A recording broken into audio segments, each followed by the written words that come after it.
Dokter Piprim, selamat siang. Selamat siang, Mbak. Apa kabar? Sehat Pak, semoga juga sama-sama sehat di sana. Dok, ini sudah ada aturan yang dibuat oleh pemerintah, lalu juga syarat terbaru untuk pembelajaran tatap muka 100% ini. Bagaimana tanggapan IDAI? Ya, baik.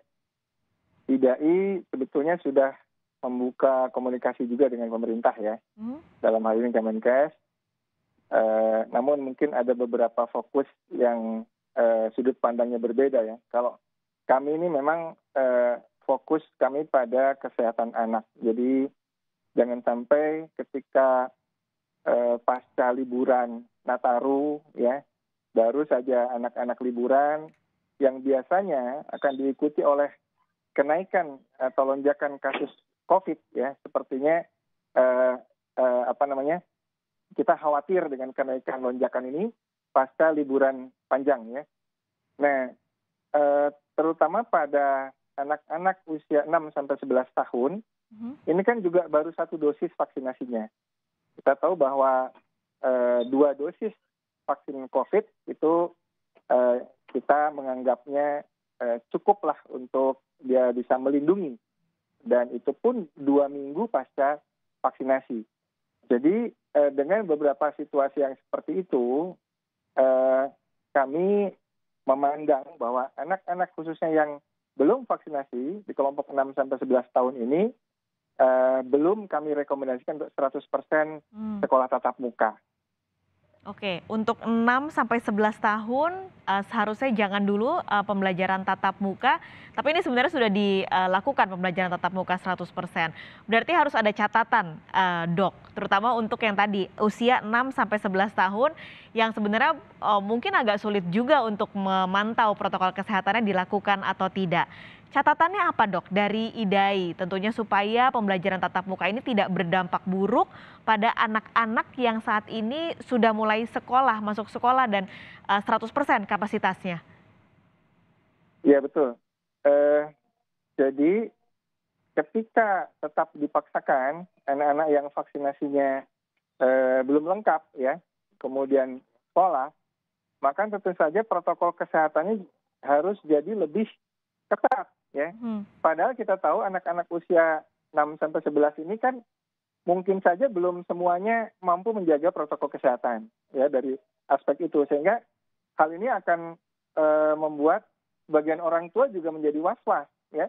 Kita tahu bahwa tidak semua orang tua sepakat dengan dimulainya pembelajaran tatap muka pada anak-anak yang belum vaksinasi lengkap dan juga anak-anak yang komorbid ya. Nah, inilah mungkin saya kira pihak sekolah harus bisa mengakomodasi orang tua yang menolak pembelajaran tatap muka ini juga mesti diakomodasi ya, diberikan kesempatan untuk bisa tetap hybrid. Jangan sampai ini kemudian mempengaruhi penilaian anak-anaknya ya, karena kita tahu bahwa nggak semua orang tua ini pede ya, anaknya belum vaksin kemudian dibiarkan sekolah, yang mana kita tahu bahwa Omikron ini penularannya jauh lebih dahsyat dibandingkan Delta.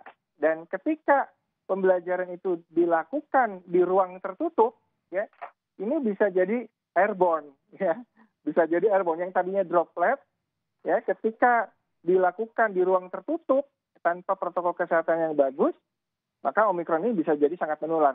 Ini kekhawatiran kami, terutama di saat-saat seperti ini, Pak. Oke, di saat seperti ini adalah hak orang tua untuk tidak memasukkan anaknya terlebih dulu, tapi juga punya kewajiban sekolah untuk bisa mengakomodasi hal tersebut.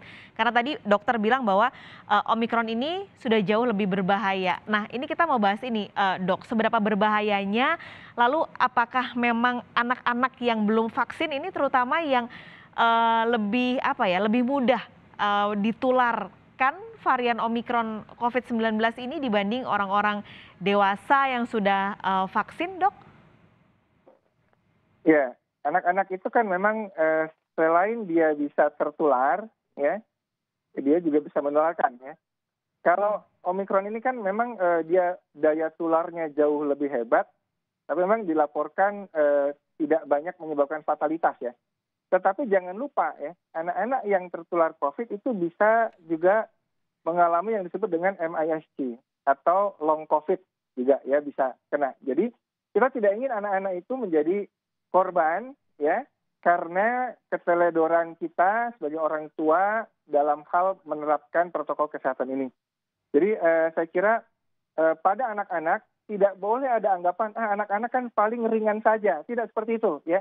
Kita harus melindungi, tidak boleh ada satupun anak yang menjadi korban di era pandemi ini. Tentu saja dengan upaya-upaya pengaturan-pengaturan yang ketat sebagaimana yang kami rekomendasikan di rekomendasi IDAI tadi, Mbak. Oke, ini tentunya catatan juga bagi para orang tua yang memiliki anak-anak. Sekaligus mengonfirmasi, Dok, apakah Omikron ini punya kecenderungan virus yang bisa menular lewat udara atau airborne? Ya, sebetulnya dia tetap droplet ya. Omikron itu tetap droplet. Namun di ruang tertutup, ya, di ruang tertutup yang ventilasinya tidak bagus, sirkulasi udaranya tidak bagus, ini bisa jadi memang virus itu ada di udara. Jadi airborne-nya di dalam ruangan tertutup tadi, ya, tapi tidak untuk di outdoor. Oke, terima kasih Dok. Ini tentunya tugas bersama sekolah, pemerintah dan juga orang tua untuk menjaga supaya dalam masa PTM 100% ini tidak ada penambahan yang semakin meluas untuk varian Omikron COVID-19. Terima kasih Dokter Piprim sudah berbagi informasi siang ini. Sehat selalu Dok.